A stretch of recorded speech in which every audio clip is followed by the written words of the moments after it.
the record button on my side. Any questions on your side, by the way, before we get started? I talk a lot about the three trust curves that people need to move up to get a deal done, and some of the biggest mistakes people make while trying to find investors. And then a lot of people are just confused by, the family office industry in general. But ask whatever you'd like, whatever you're interested in, or your audience would be. I'm fine to answer. Sweet, let's do it. Cool.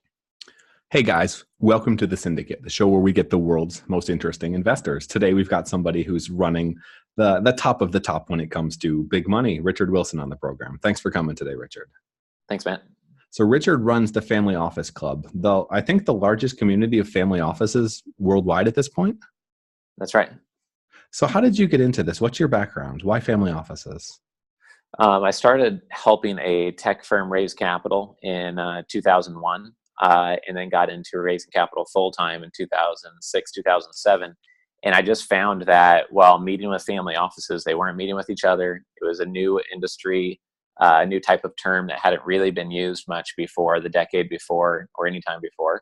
And it was just so strange to me that as I was trying to learn more about how to serve these groups effectively and add value to them, that nobody was helping me do so. So every time I met with one, I'd share something online, and I just kept on doing that, and it grew. And before I knew it, I was on the front page of the Boston Globe and spoke 100 times in 14 countries. And then, decided we would formalize the Family Office Club and start hosting our own events. And, we bought familyoffices.com, and it just took off from there. And it's a little bit more than a club. You've got 1,500 family offices and over $1 trillion in assets under management. That's pretty sizable. I mean, they manage over $1 trillion. They are registered members of the club, and on average, the families are 200 million to 300 million in size each. So they manage together well over $1 trillion in assets, and then they are typically allocating, at least $40 to $50 billion per year to projects, not through the Family Office Club's mechanisms, just within their businesses. But each year we have 10 investor summits, 23 events total, and those will feature 400 to 500 family office investors from the stage, and then several hundred more in the audience as well. So a lot of our listeners are angels or VCs focused on trying to raise a fund or a larger fund. What is the best way to connect with family offices and to get them on board as LPs? I think the best way to connect with them is to add value first. See if you can add insight, make a positive connection, see what they're interested in, passionate about, where they created their wealth, and then try to play within that channel. A lot of people just go out and kind of spray and pray and just try to blast everybody on their stuff. And somebody could have been a great match, but because you spam emailed them basically, or just approached them cold and give them an essay of why you should invest, why they should be investing in your offering, repels them because they have no idea who you are. And I think that that approach is just kind of dead in today's world. Everyone's email inbox is busier. Everyone gets lots of voicemails every day. So I just don't think you can operate that way and be successful anymore. What are family offices looking for? Obviously ROI, obviously a little bit's ego, obviously a little bit's kids. Yeah, I mean, I think that family offices are looking for their downside risk to be very tightly managed typically. And they're most likely to do a VC angel investment in a space where they created their wealth, or they know the founder very well, or they are local to the asset. And I think it all comes back to the three trust curves that investors have to go up and able to allocate. They need to have a lot of trust in the team, the founder. They need to have a lot of trust and understanding of the industry or the ecosystem, hopefully. And they need to have a trust in the specific deal at hand. And an example is artificial intelligence, and maybe the deals with a group in San Diego, and the investor's based right in San Diego, and they know the founder well. They might not know AI, but if they know the founder really well, and they go to their office because they're local, it's easy to do due diligence on them, they might be okay with not being all the way up the curve on AI. But if you're not aware of those three things that can really impact the conviction of an investor to say yes and allocate or not, you might be spending all of your time showing them how amazing your solution is, when really they're like, hey, buddy, I have no idea what you're talking about because I don't know AI and I don't know you. So, let's spend time getting to know you. Can I trust you? Do I even want to be in this space? And what's the macro picture? And I think just knowing that those three curves are always in play is why people do friends and family rounds, because they're so far up that trust curve on who you are. Like, for example, if someone is investing in a business idea of yours, Matt, if they know you very, very, very well, they're going to do less due diligence on the idea, maybe because of that trust in you. And just being aware of those dynamics is really important. And it allows you to shortcut the process. If you go to someone who knows your industry so well, they might not know who you are at all. But if they know your industry so well that as soon as they see your solution, it clicks, they get it, they lean forward, then everything will move forward faster. So it's, playing those cards right with the right people at the right table is the whole game, I think. What percentage of family offices are deploying their own capital versus investing as an LP in funds, VCs, et cetera? So I think the answer has to be a little bit nuanced. I think a lot of family offices have three buckets in their portfolio. These are single family offices that are worth over $100 million that are often referred to as centimillionaires, would be the $100 million plus net worth people. They almost always are putting their three buckets as highly diversified stocks, bonds, fund managers. Then where they made their wealth is where they usually are going most direct. They might find a PE fund they love. They might find a VC group they love in that space. But many times they're going direct to the companies in the space where they created their wealth because they have an advantage there. And then the in-between space is usually in commercial real estate, cash flowing real estate assets. They'll do some direct, some using fund managers, some using funds or independent sponsors. So a family might be allocating 20 to 40% to private equity operating businesses. And if it's in the area where they made their wealth, they might be doing 60 to 70% of those directly, or they want to be doing that long-term. But, some families fail to get that deal flow. And it, like we were talking about before we started this recording, it's a lot of work. It's a lot of complications come up. So their desire to do it might be very different than their ability to actually execute and get it done. What's a typical family office look like? It's such a strange term, family office. I know. I really hate the term because even like some of my best friends from back where I grew up, they still think I help people set up home-based businesses when they hear family office. Like, oh yeah, I've got an office in my basement. And it literally means like a full balance sheet, holistic wealth solution for the ultra wealthy, meaning the very low end, 10, 20, 30, 50 million, 20 out of 23 of my closest clients are worth over 100 million. So it really means for the ultra wealthy, just a more holistic wealth solution, which in part can be the direct investing part. But yeah, the term is awful. I wish there was a different term for the industry that we worked in, but there's not, How do you think about the different buckets of investment? You could invest in a hedge fund, stocks, VC, et cetera. How do you think about it if you ever advise the companies or the family offices you work with? Sure. We're helping set up for three different centimillionaires, their family offices right now, actually. We've done this a few dozen times. And basically, we think about it like those three buckets I mentioned earlier of levels of control, levels of transparency, and levels of strategic influence. And really, I found families lose the most money when they try to do everything in-house. They try to do direct investments in all these different industries. And one of the best pieces of advice I could give to someone is unless you're working with a advisor, a group that's going to really help manage that allocation and optimize it. The reality is, if you're doing due diligence on a cannabis investment and then a blockchain investment and then investing in a local hospital and then a self-storage building and then a biotech company, that's going to be painful due diligence, and it's going to be hard to find specialist providers to help you. It's going to be hard to value all those different investments. It's going to be hard to add strategic value. But imagine you only did biotech investments, you did 30 of those. Or imagine you only bought self-storage and only in Southern California. Focusing in direct investments, which is the opposite of what everybody in wealth management tells you to do. Diversify, diversify. Well, that's good with stocks and bonds and fund managers, and everybody should be diversified across their portfolio. But when it comes to direct investments, it should be a small piece of your total portfolio, typically. There's never one piece of advice for everyone investment-wise, but typically it should be a small piece of your total portfolio. But it should, if you're going to be having control, then you should be very focused, because then every time you do due diligence, it goes faster. Your valuation is more high conviction, and you'll see deals first most often at a better valuation than other people, because people know you're going to take them somewhere they can't go without you because of your strategic focus. And I just think a lot of family offices mess that up. And it's like a kid coming out of high school saying, yeah, I want to work in business, or they have their college degree and they say, yeah, I don't care what job I get, just anything in business. It's like, well, That's not true. You just don't know what you want to do in business yet. And you're going to learn the hard way what you really don't like until you figure it out. And it's similar when someone creates a lot of wealth. Some of them they should only reinvest in where they made their wealth or pick a space and own it.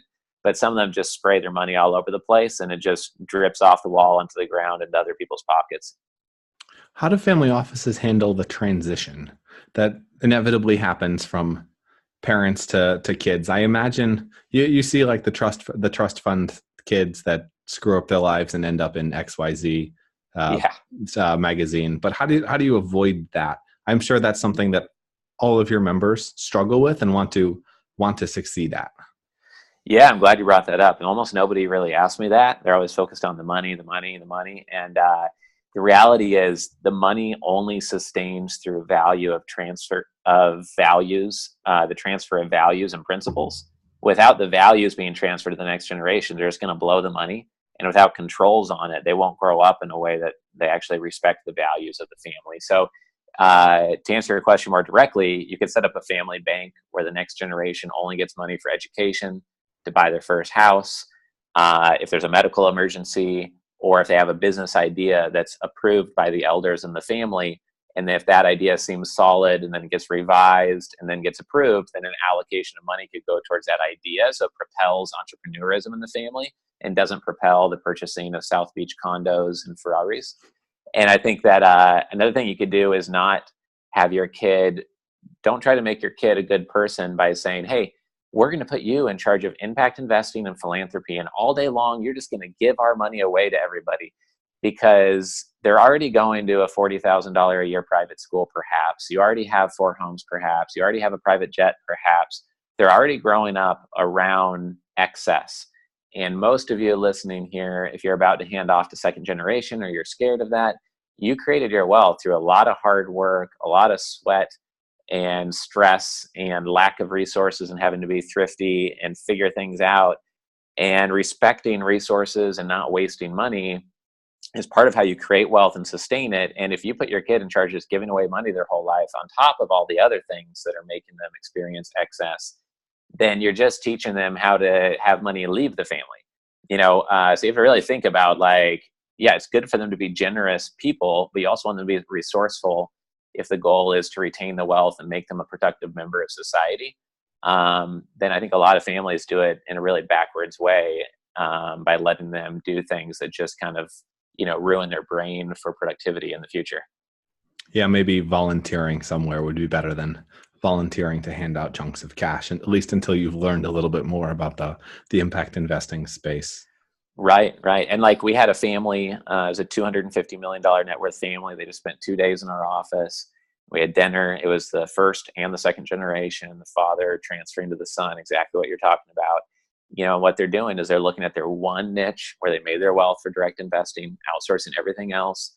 And then what they're doing is looking only at deals in that niche specifically as quickly as they can, so that when they acquire the first one, the father can show the son what he would do and why, how to diligence the deal, help him. And the son will be the one running the business and overseeing it, but the father will be chairman of the board, passing that knowledge down. And they're afraid if they don't start that process soon, at least on a small scale, that knowledge transfer won't happen, because it's harder to do that over a cup of coffee. And it's easier to have case studies of doing it with 3 small companies you've acquired, that are perhaps already profitable but small, just to be kind of training wheels for the next generation to really grow their ability. Agreed. But if you're a woman turning 40 and you have to find a husband in the next year, you might not make the best choice on the husband. So I think the time For sure. urgency can be problematic as well when it comes to investing. You see that a lot. People want to allocate too quickly. So true with family offices too. And they feel like, oh, well, it's only 0.5% of my wealth, but they're throwing like 500,000 at some stupid mobile app that's for sure lose all their money. And, I tell them, like, don't do this investment. I'm telling you, black and white. Like, I'm usually not super direct with my clients, but sometimes I tell them, like, do not do this investment. And they do move too quick a lot of the times. I think it's really good for families to get into the flow, decide what they're going to do, be laser focused, be known for something. Otherwise, no one will know what deals to send you.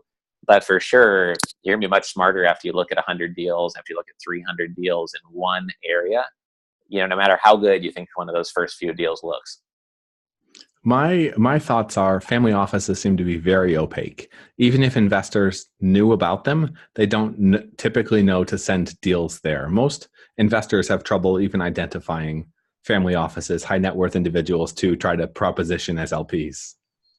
So true. Yeah. I mean, on the one hand, they're nowhere, they're secretive. On the other hand, they're everywhere. They own the real estate that you might be operating your office in. They back the sport, they own the sports team or back the politician that you might not like. So they're all around everybody. There's 50,000 centimillionaires globally that are worth 100 million or more. And there's over 3,000 tracked billionaires and more billionaire families than that for sure. So they're all over the place. The trick is to figure out what types you could add value to, where these family offices group together within organizations, where they live and reside, and be a part, of their social fabric. So you just get to know them on accident. When I lived in Oregon, I met less family offices being there for 6 years than I did who just showed up for burgers and a barbecue in my backyard a couple weeks ago. Now that I live in South Florida on this island near Fisher Island called Key Biscayne, there's more family offices that are friends with my 4-year-old from the preschool than there was in Oregon when I was looking for them. So where you are, like physically, like matters a lot. Where you operate, what you do for fun, what you're a member of, that drastically changes your network of family offices. Which is crazy because Florida is a great place to meet rich people, but it's a terrible place to meet startups to invest in.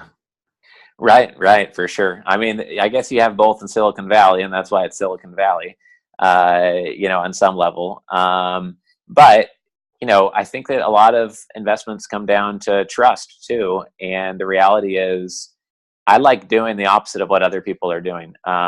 That's why I got started on family offices in 2006. It's why we just bought centimillionaires.com. And my next book is called Centimillionaire Migraines. I'm just talking about solving the headaches of $100 million families.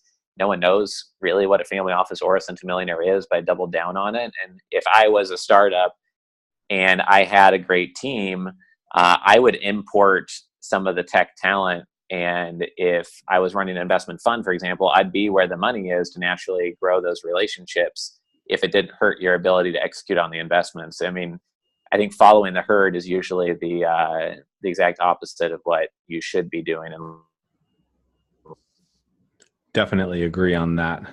What's a typical check size for, let's say, $100 million family if they're going to invest in a startup company or in a VC? Sure. Some families like to do test investments of $250,000 or $500,000. I'm having lunch tomorrow with a $50 million net worth individual who's looking for investments. He's gone as low as 100,000. But those would be like test investments. I would say at 100 million net worth or more, they're really hoping that they can put $1 million or more to work, because a lot of these people would like to have, 15 to 30 holdings perhaps, and they're putting $100 million to work. So they're going to have some in the stock market, and they'll have some in commercial real estate, which they still consider part of that 30 holdings sometimes. But what happens at the top of the family office world is more extreme. And when your family is worth 500 million or $1 billion plus, especially if it's liquid. I talked to a family in Canada that was sitting on $3 billion of liquid assets that they had to put to work. And I said, we can't look at anything less than 25 million or 50 million, because otherwise I'll be spending the rest of my life just trying to allocate this. And then people are going to give us the money back in 7 years while we're still trying to allocate. So he said, we just need to get this money into things that are conservative and make sense and that we can understand. And obviously that's a totally different game, and there's less of those groups out there. But those families have the $25 million minimums, and they're really almost acting like an institutional investor or a small endowment fund at that point in time. Yeah, at that point, you just invest in VC firms if you want to invest in venture. Yeah, you don't go direct too much at all. I mean, it just has to be maybe a couple big bets if that's where you made your money, but otherwise you need that leverage. What's the biggest misconception about family offices, or biggest couple? I think the number one is that people are just trying to hunt them down. Like, how do I find these investors? Or, how do I close more investors? And they're like, it's a very much like outreach to investors type approach. But what I found is that if you set things up so that investors are coming to you, or where investors congregate, and you're adding value to them within that environment, it's just so much more conducive to getting things done. So one misconception is that you should be chasing them at all. You should have them chasing you, seeking you out for your knowledge, be trying to interact with you just like you have, with your syndicate model and with your resources. I'm sure investors are reaching out for those angel investor checklists and things of that nature. So obviously you're doing that. You're doing a podcast. Most people on planet Earth don't do podcasts, don't create checklists for investors. Like that's a weird thing that like most people don't get why you would do that. And you want to reverse that flow and have investors cold calling you. The family that I'm working with right now just cold called me on Friday, and they're worth well over $100 million. They're based here in Florida. There's an issue with governance and the daughter being involved in the family or not. And we're having a follow-up call tomorrow after our call last week. But in between the calls, I sent him about 6 different resources, like a 50 kickoff questions to start your family office resource, or an assessment tool for how to grade the formalization level of your family office. And it's adding that value up front and to the general public that gets people to cold call you who are investors. If you're not adding any value up front, then people don't know you at all. So they're not going to take your call, and then they're not cold calling you. So reversing the flow is a big thing. And then the other thing is really thinking that it's all about just getting in front of the investor. I can't count the number of times people say, they come to our investor summit and say, hey, do you know some people in the room who would want this? If you put me in front of 5 people, I know I'm going to close 2 of them.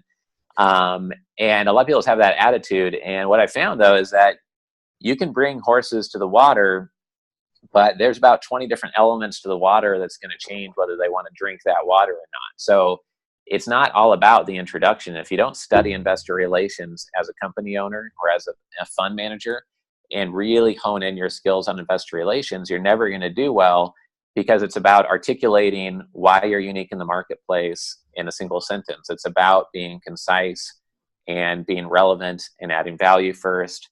And it's about how you're going to have a sustainable advantage against others in the marketplace. And a lot of people just don't get that. They just think their deal is amazing. They just need to get in front of investors, and they're just like this stressed out rush to go direct to the goal when it's an indirect, it's just not that simple to do. How does a multifamily office work? I feel like there's got to be a lot of politics there. Yeah, I mean, essentially, a single family office would be if I sold my business for $100 million and I want a team dedicated just to my investments. That's a single family office. For a multifamily office, it's one organization like a wealth management firm, but more holistic, and they might serve 4 families or 50 families. Or one new client I'm working with, they manage $5 billion for 30 families, and it's a very holistic wealth solution for those families. And so typically these multifamily offices are kind of bad at doing direct investments, but they're very good typically at helping you get exposure to stocks and bonds, fund managers, conducting due diligence on things that you can put your capital into that are going to help protect your capital. And they can help you with the diversification part of your portfolio. So that's their strong suit. Usually their weak suit is the direct investment part. But the idea is it won't take as much of your time to manage your wealth if you use a multifamily office and you've got full-time professionals that have been doing this for many other families. You can cross-pollinate ideas. My favorite approach is to set up a single family office, but then use a multifamily office for that highly diversified bucket. And then you can decide whether you use one or go to fund managers for commercial real estate. And then for direct investments, just tighten that down and just, focus only on the place where you have an advantage. But I'm glad you brought that up, because there's big differences between the single and the multifamily office. Okay, so to clarify, this is not Bezos' kids hooking up with Zuckerberg's kids and making investments together in a Zuckerberg-Bezos family office. No, I mean, people do club deals and co-invest with other families. And, like Bezos was in an interview and said, I got pitched Whole Foods. I did no due diligence. I just bought it. Unfortunately, some families operate that way. Really, every family should always do a lot of due diligence. And who knows, maybe he says that just to Bezos is lying. Make his jaw drop, because he's like the most analytical brain on planet Earth, right? But everyone should do hardcore due diligence. And but sometimes families do follow each other into deals. And we had a multi-billion-dollar family office on stage just 2 weeks ago in New York, and we had 500 people there at the event. And he said, well, look, everyone wants to be our friend when you manage billions of dollars, and they're all pitching us ideas. but our best deals come through our families, our clients, or through people we've done deals with before. So when two families know each other based on reputation or being on a cap table together on a deal, and they've been on conference calls, etc., then it really does build that trust. And there are a lot of complications in doing those types of deals, but that happens quite a bit. That some big Titan families will get together and do a deal together, and no one else ever gets to even see that deal because they just want to get it done with two families and be done and have the most strategically powerful families backing it. Sounds very mafiosa-esque. Yeah, for sure. I mean, I did a video called All Family Offices Are Corrupt, because I just feel like there's this general tone in society, especially when I used to live in Oregon, but like of just like journalists kind of like down with the rich, down with the successful. They're stealing all the opportunities. They're making all the money. They're so horrible. They never pay taxes. And, there's this underlying assumption or feeling or judgment sometimes, I think, that the ultra wealthy and family offices are like these corrupt people, and they're getting things done without being on the public market or without people knowing. And it's like, okay, well, smart business people are always looking to get good deals done and get access to things early and craft a creative deal and block out competition. And, these are the winners in our society set up. These are the winners. And so I really feel like, almost all family offices are seeing opportunities that the small guy won't. And, that comes with the territory of winning at the game of capitalism, I think, Oh, I didn't mean like that. I just meant the keeping it in the family and families working with other families to make things happen. It's a lot of for fun sure. terminology. Richard, this has been really informative, I think, for a lot of our listeners. Where's the best place for people to find out more about you if they're interested? Sure. There's just two places. Both have free resources. One is familyoffices.com, and it has our events and a free book on family offices. And then if you are on the fund manager or operating business side and you're looking to raise capital, it is capitalraising.com. And we've got a free book on kind of 5 steps to kind of position yourself to have investors coming towards you on that website. What'd you spend on those domain names? I actually, believe it or not, spent $10,000 on each. I bought them quite a while ago. I did spend a lot more on privateequity.com, and I've monetized it way less. I use it way less, to be honest. But just the timing of when I bought them, I think, results in those price tags. So, well, good work out of you, Richard. Anything you want to leave people with? A quote, a call to action? I just think with family offices, no matter what side of the game you're on, the most important thing is high conviction and high integrity. That people want to work with people that they can be relied upon, are good people, are aligned with you, themselves, their personal life, their business. And everyone wants ideas that they can get a very high conviction on, and they want a CEO to be high conviction on what they're doing. So for me, that's like what it all boils down to. Everything I do, everything our company does, everything my client should be doing, all comes down to those 2 areas. Amen. This has been fun. Thanks, Richard. I think that's super helpful for people. Yeah, thank you, Matt. Glad to be here. Until next time, cheers, guys.